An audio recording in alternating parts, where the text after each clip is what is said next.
જય શ્રી રામ. મારે બે હાથ નથી અને એક પગ નથી, અને તમને ખબર છે કે હું આયા સુધી કેટલી મહેનત તામતોડ મહેનત કરીને આયા પહોંચ્યો હું.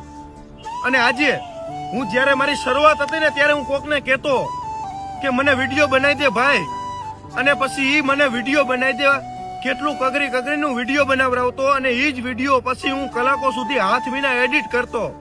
અને તમે વિચાર કરો કે તમારે એક કદાચ આંગળી મળી ગઈ હોય ને તો તમે કેટલો સમય તો એને યુઝ નથી કરતા, મહિના સુધી તો તમે હાથ આમનામ રાખો. તો મારે બે હાથ નથી અને હું વિડીયો એડિટિંગ કરતો.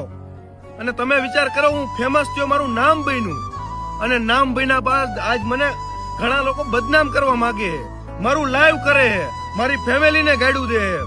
પણ એ વસ્તુ કહી દઉં કે તમે કદાચ ગમે એટલો બદનામ કરશો, પણ મારો ઠાકર મારા ભેગો હે, તમે લોકો મારા ભેગા હો. તો દોસ્તો મારે કઈ બીવાની જરૂર નથી.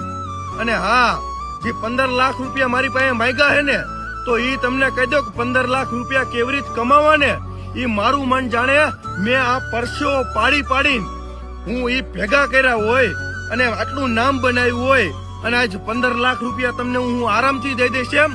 અરે હું કારડિયા રાજપૂતનો દીકરો હું બીવાનો નથી તમારાથી કઈ, કારણ કે મારા ભેગો મારો ઠાકર ને તમે હો. અને 15 લાખ રૂપિયા એમને મળે એમ?